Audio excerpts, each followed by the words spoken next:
آپ نے اکثر نوٹ کیا ہوگا کہ بعض بچے اپنے عمر کے دوسرے بچوں کے مقابلے میں قد میں چھوٹے رہ جاتے ہیں۔ کیا یہ صرف خاندانی وجہ سے ہوتا ہے یا اس کے پیچھے کوئی اور بھی وجوہات ہو سکتی ہے؟ آج کی ویڈیو میں ہم ان وجوہات کا احاطہ کرنے کی کوشش کریں گے جو بچوں میں چھوٹے قد کا باعث بنتی ہے۔ اگر آپ کے گھر میں بھی کوئی بچہ چھوٹے قد کا شکار ہے تو آپ نے یہ ویڈیو آخر تک لازمی دیکھنی ہے۔ جب ہم بات کرتے ہیں بچوں میں چھوٹے قد کے وجوہات کے بارے میں تو سب سے جو بنیادی وجہ فیملیل شارٹ اسٹیچر ہے، یعنی اگر کسی بچے کے والدین کا قد کم ہے تو اس بچے میں قدرتی طور پر چھوٹے قد کے چانسز بڑھ جاتے ہیں۔ دوسری جو بنیادی وجہ کانسٹیٹیوشنل ڈیلے ہے، یعنی بعض بچوں میں قد وقت کے حساب سے جتنا بڑھنا چاہیے اتنا نہیں بڑھتا، لیکن ان بچوں میں ڈیلیڈ پیک ہو جاتی ہے اور اکثر یہ بچے وقت کے ساتھ ساتھ اپنے اوریجنل جو قد ہے، جو ہائٹ ہے، اس کو اچیو کر لیتے ہیں۔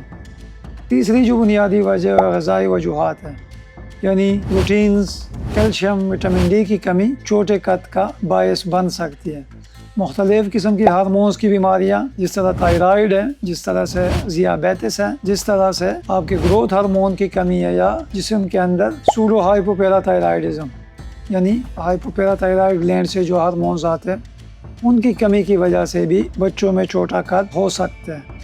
بعض اوقات بچوں کو دائمی بیماریاں لاحق ہوتی ہے، جس طرح دل کی بیماریاں، گردوں کی بیماریاں یا جگر کی بیماریاں، جوڑوں کی بیماریاں یا ہڈیوں کی بیماریاں، جس طرح سے ریکٹس ہے، جس طرح سے رومیٹائڈ آرتھرائٹس ہے۔ ان بیماریوں کی وجہ سے بھی بعض اوقات بچوں میں قد چھوٹا رہ جاتا ہے۔ بعض اوقات جینیاتی عوامل انوالو ہوتے ہیں چھوٹے قد میں، جس طرح سے ٹرنر سنڈروم، ڈاؤن سنڈروم، اس قسم کی پیدائشی بیماریاں بچوں کو لاحق ہوتی ہیں جس میں قد کے چھوٹا ہونے کے چانسز بڑھ جاتے ہیں۔ اور بعض اوقات یہ ہوتا ہے کہ حمل کے دوران کچھ پیچیدگیوں کی وجہ سے بچے کا جو پیدائشی جو گروتھ ہوتی ہے وہ پیدائشی طور پر ہی کمزور ہوتی ہے، اس میں بھی بچوں کو چھوٹے قد کے چانسز بڑھ جاتے ہیں عام بچوں کے مقابلے میں۔